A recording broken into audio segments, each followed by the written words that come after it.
अस्सलामु अलैकुम दोस्तों, किसी किस्म का जादू हो, जिन्नाती असर हो या नज़र बद हो या नज़रबंदी हो, उसके लिए बेहतरीन जो दुआ है या वजीफ़ा कह लीजिए वो मंजिल दुआ है। इसी के बारे में शाह वलीउल्लाह ने भी तहरीर फरमाया है कि एक ऐसी दुआ है कि अगर आदमी इसको करता है तो शैतान, जिन्नात, जादू और यहाँ तक के जानवरों के हमले से, इंसानों के हमले से महफूज हो जाता है। तो दोस्तों, ये बेहतरीन अनमोल वजीफ़ा है। अगर आप इसको करते हैं तो ये समझ लीजिए कि आप अल्लाह ताला के हिफ्ज़ अमान में आ जाएंगे। अल्लाह ताला का फजल व करम आप पर होगा। किया जाए, नहीं किया जा सकता है तो कम से कम ये मोबाइल के ज़रिए घर के अंदर तिलावत की जाए, सुना जाए। अऊज़ु बिल्लाहि मिनश शैतानिर रजीम,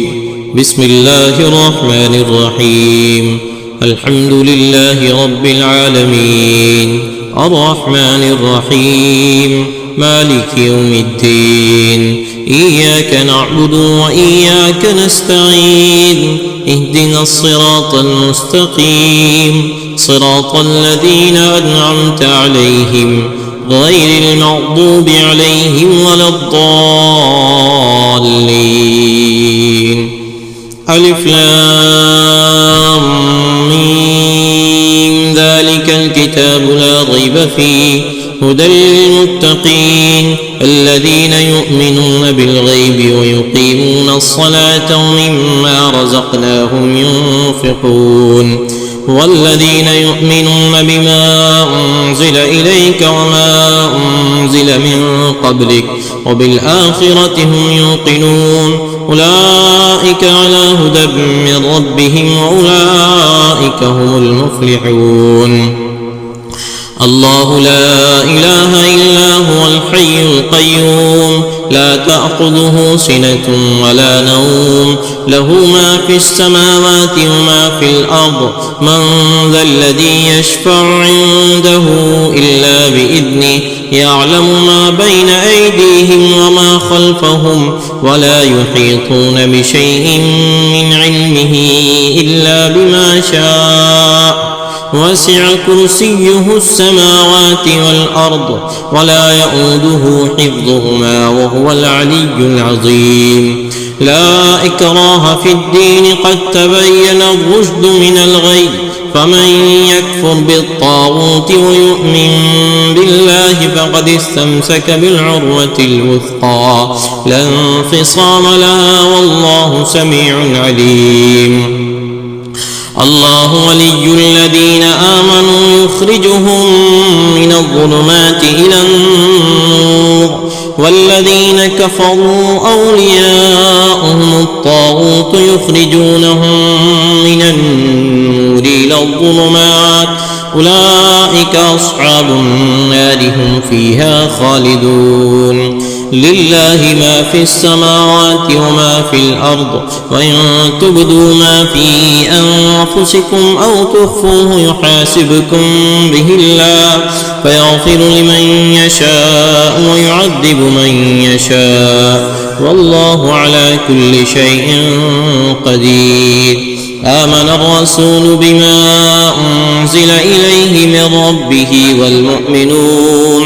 كل آمن بالله وملائكته وكتبه ورسله، لا نفرق بين أحد من رسله، وقالوا سمعنا وأطعنا غفرانك ربنا وإليك المصير. لا يكلف الله نفسا إلا وسعها، لها ما كسبت وعليها ما اكتسبت، ربنا لا تؤاخذنا إن نسينا أو أخطأنا، ربنا ولا تحمل علينا إصرا كما حملته على الذين من قبلنا، ربنا ولا تحملنا ما لا طاقة لنا به، فاعف عنا واغفر لنا وارحمنا، أنت مولانا فانصرنا على القوم الكافرين. إن ربكم الله الذي خلق السماوات والأرض في 6 أيام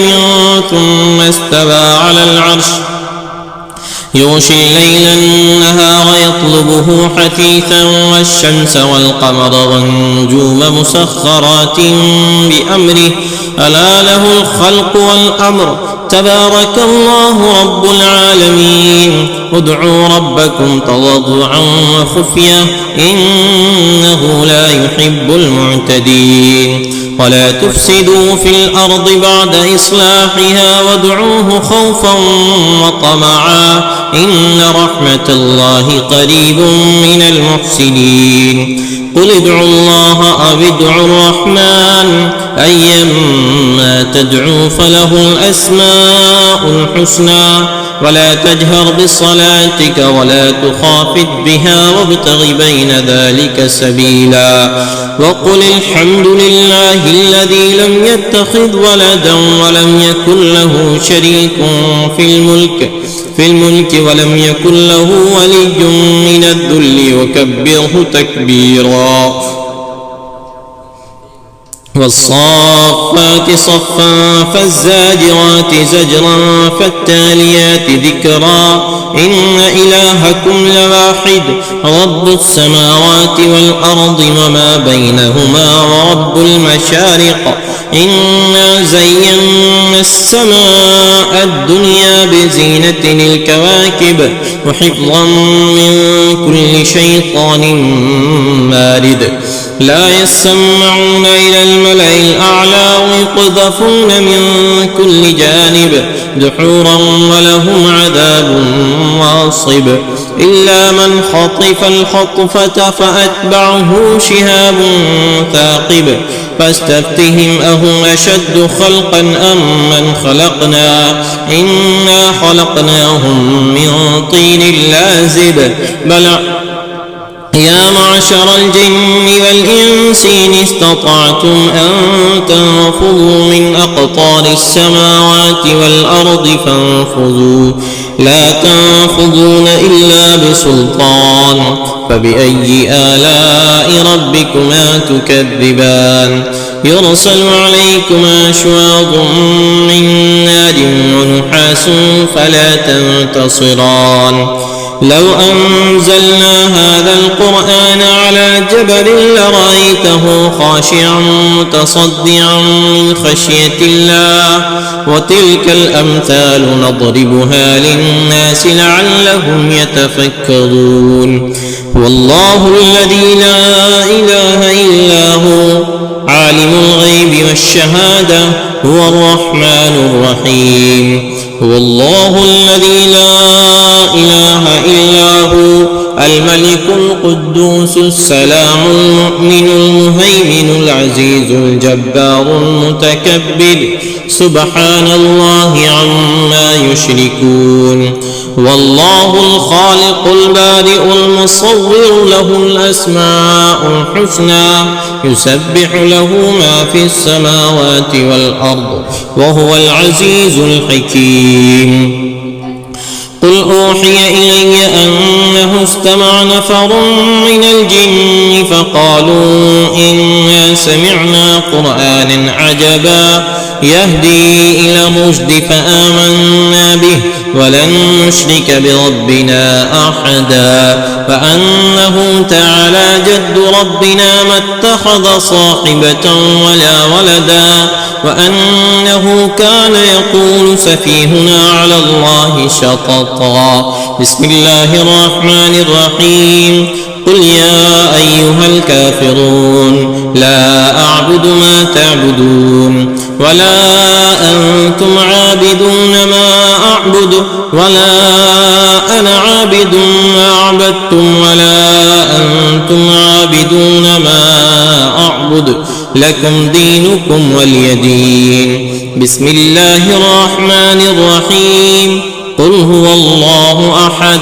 الله الصمد لم يلد ولم يولد ولم يكن له كفوا أحد بسم الله الرحمن الرحيم قل أعوذ برب الفلق من شر ما خلق ومن شر غاسق إذا وقب ومن شر النفاثات في العقد ومن شر حاسد إذا حسد. بسم الله الرحمن الرحيم. قل أعوذ برب الناس ملك الناس إله الناس من شر الوسواس الخناس الذي يوسوس في صدور الناس من الجنة والناس.